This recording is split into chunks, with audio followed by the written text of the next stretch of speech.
Hello, good morning. I'm afraid I'll be speaking English. I'd like to start really by shifting the focus a little. We started out the day looking at what we need to do at the government level, and it's really exciting to see those efforts taking hold and things now starting to work at the European level across countries. That's really exciting to see.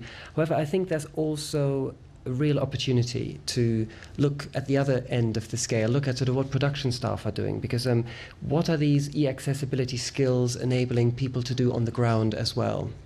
And if you're wondering why that particular focus, that might have something to do with the background in which we operate, sort of Pearson being an educational provider working in the United Kingdom and internationally, and because I'm primarily currently working in the UK, I'm very sort of embedded in that particular context, in the legal context as well. And that is quite interesting and I think relevant to the discussion here.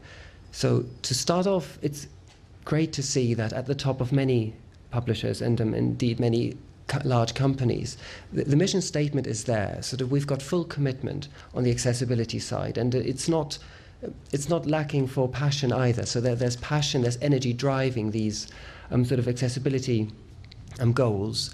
And yet something seems to be missing. We're making progress, but it seems that the progress isn't quite as fast as perhaps sometimes we ourselves wanted to be. And then we started looking at, okay, so what's holding us back exactly? And one place that we started to look a little higher still, going above our own companies and just looking at what is the legal context. And for that, I'd just like to share with you three brief excerpts from the relevant legislation. Now, again, this is UK specific, so the French situation will be very different and other nations different still.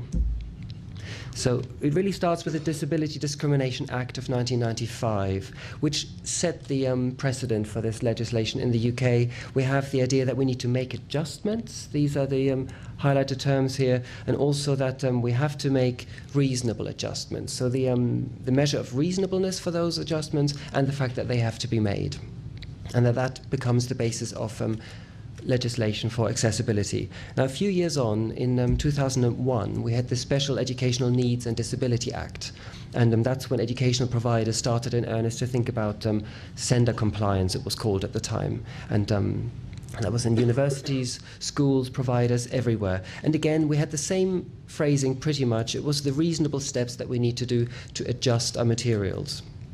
Fast forward to 2010, we've got the Equality Act, and again we have the duty to make adjustments, and we have to take such steps as it is reasonable to have to take.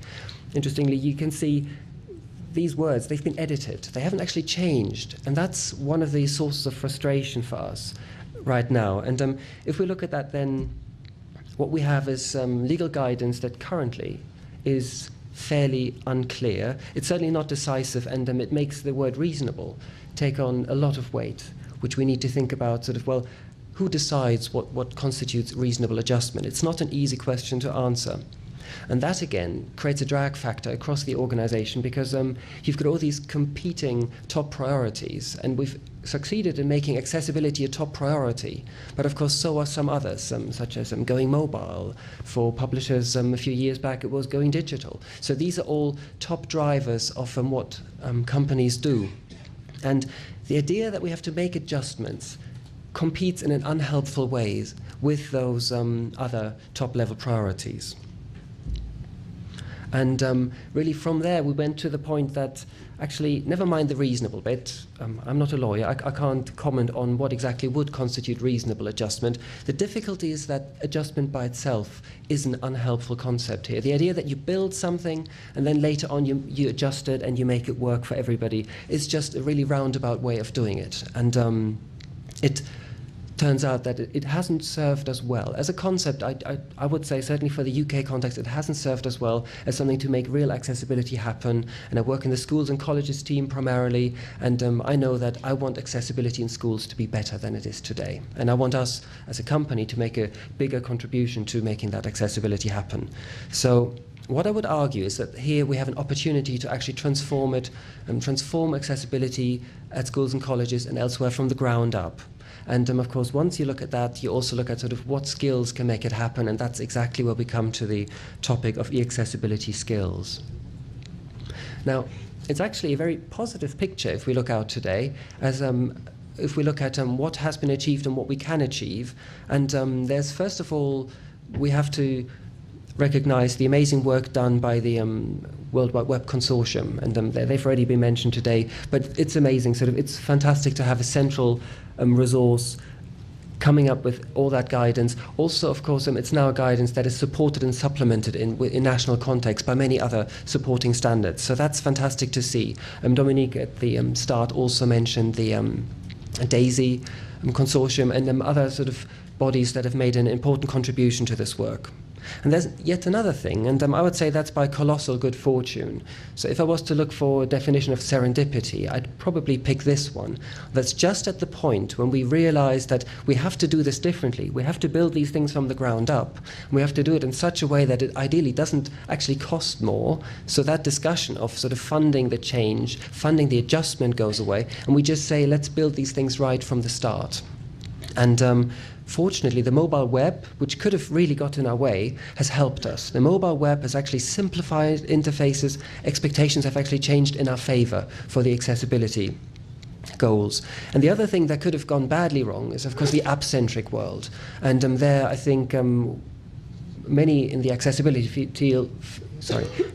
field were actually pleasantly surprised just how accessible these new app-based mobile systems were, and of course that web technologies were baked into them from the start. So this could have gone terribly wrong, but it hasn't. So I think this is a very positive one, and one that we have to sort of reflect on for a moment. Because what has happened is that it's totally possible, and it does happen all the time, that inaccessible websites are built, that apps are built in an inaccessible way. But building them the right way needn't be more expensive, needn't require more expensive tools. So that's a very, very different point of departure for us.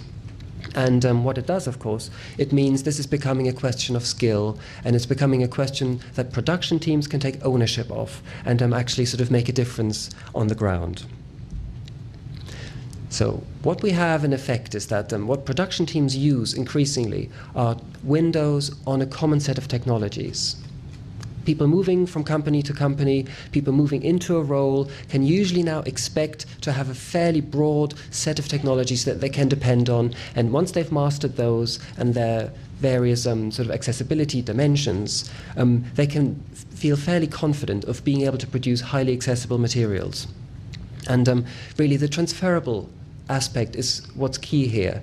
It's not just, you can't just say from the top, we want everybody to acquire these skills. That won't sit half as well as actually being able to say, look, this is in your interest. And everybody now acquiring those skills actually knows they are acquiring these skills for life, and they can apply them whatever role they have later. And that's a very, very important motivating factor.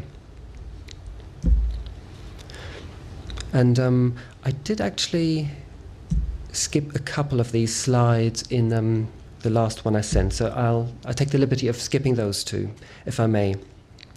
Now, if we map skills to production tasks, the first thing that really comes to the fore is that open standards and web technologies have taken center stage. It's very hard now to imagine actually somebody working in publishing not having those as their core capabilities and core technologies to work with. At the same time, in-house software, which in publishing used to be a huge part of how we do business, has shrunk. You're really looking now at a very, very thin level, just one layer on top of open standards, on top of open source tools that are available to everybody. And again, some particular initiatives, there's the EPUB standard by the IDPF, there's the DAISY consortium which has done amazing work to make the tooling basically that everybody can use available. And that now enables companies that may not be in a position to publish their tools as open source, they can still use them and basically make their products more accessible. And that free and robust utility chain has really sort of enabled us to move much more quickly than we would have done otherwise. And there's a final point in here. In the past, making things accessible used to be, what can we say, a very pedestrian task. It used to be that there's already the product and then you have to go through it. It used to be a slow, painstaking process. a labour of love, but the difficulty was that it often sort of, you needed highly qualified people to do it, but the work was actually repetitive and monotonous for the most part. And that clearly also was another thing that we wanted to address. And again here, sort of, what helps is that we can now actually focus people's attention on the tasks where they can actually do interesting work. And well, my favourite example of that would be the figure description. Coming up with a very good figure description is a real art. This is a craft, it's a skill, and that's an important part of how we see these roles evolving, and of course what we need our production teams to master. Now, I just wanted to give one case study example. Now, this is one of the in-house tools. We use quite a few, but I think this is fairly representative, and at first sight, you won't notice anything terribly different. You see, the tools looked quite similar 10 years ago. They looked quite similar 15 years ago. But if we look a little more closely, you'll notice that what we have actually here, this is a tool which is not tremendous importance to us today, but essentially what it is, you take your backlist of existing titles and you turn them into accessible ebooks. That's what this particular tool is designed to do. But if you look more closely, you notice very quickly that the only thing this is in fact, it's a browser. It's just a browser with a few controls that aren't a forward and a back button applied to it. So if we look in the center here, this page, it's just a web page. Anything we do in there, anything we know about how we construct accessible web pages, we can apply immediately to this page. And if we look more closely still at the what's on the side here, and we have one slide where we have these split off more clearly, and we have one here sort of which is called metadata. Now production teams love their metadata, but what's important here really is that anybody who knows the EPUB standard knows that those are the fields you require to build an archive that will validate, that you can then sell, say, on Apple's platform, on other platforms. So these are sort of, if you're familiar with the technologies involved, especially the EPUB standard, these will be very familiar to you. Anybody working in HTML and accessibility will be more than familiar with the alternative text requirement that HTML has now sort of made a must for some time. So, of course, if there's a box that says alt text, again, somebody who's familiar with web technologies will know immediately what they do with that box and how important it is to make images on the page, make sure that they all have descriptions and they work for everybody. And finally, there's a text field, and again, nobody's surprised to see that that text field is just an HTML field. And we don't have to dwell on it, but the important thing is that this is really just a window now on open web technologies. And if we look at that, how would we go about training staff? And this is the real list, this is the real training session that we offer to teams, to suppliers using this tool. And I took it out and made it a slide just because I thought it was so striking that there wasn't anything about my company in there. There was nothing about Pearson in there when I saw sort of, okay, so what are we sort of providing for people? And it suddenly appeared that we had ebook standards like EPUB, we have the technologies like XML, HTML, CSS, web fonts. These are all completely neutral things. These are all things that all publishing companies now use. And the only thing that's different is when we come to our content, and that's of course how it should be. The publishers should be worrying about how their content is presented and how they can make their content shine and accessible. But they shouldn't have to worry about how they construct their titles. They shouldn't have to worry about the technologies that go into that. Because ideally we want to be able to get people who've acquired those skills, and we want to be sure that somebody who comes from school or university can slot right into.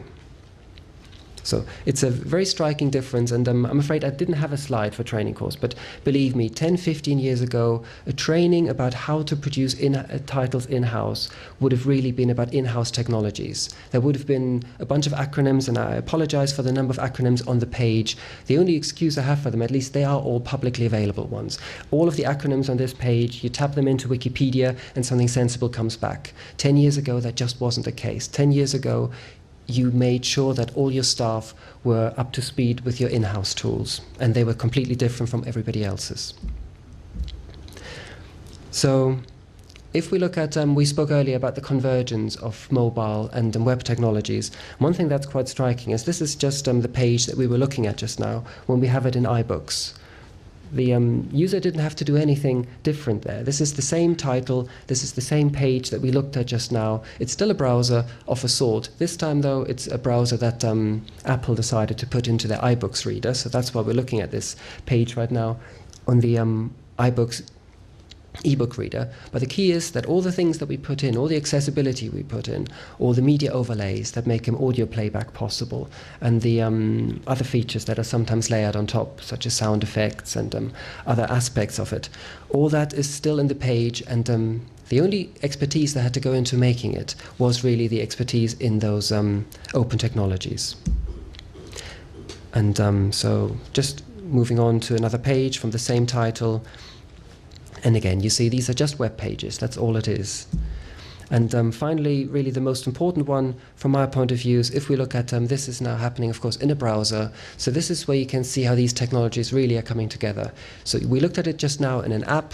Now we're looking at the exact same page in the IDPF's Readium reader. That is an open source effort by the IDPF. It's a fantastic reader for those of you who are interested in accessible ebooks. It's actually second to none if you happen to be in a browser. And the beauty of it, it just works. So somebody who comes to us with an accessibility concern about any product that we might have, that same title might work better for them in Readium, or it might work better for them in iBooks, in which case all we need to do is say, well, try it in here. Is that better?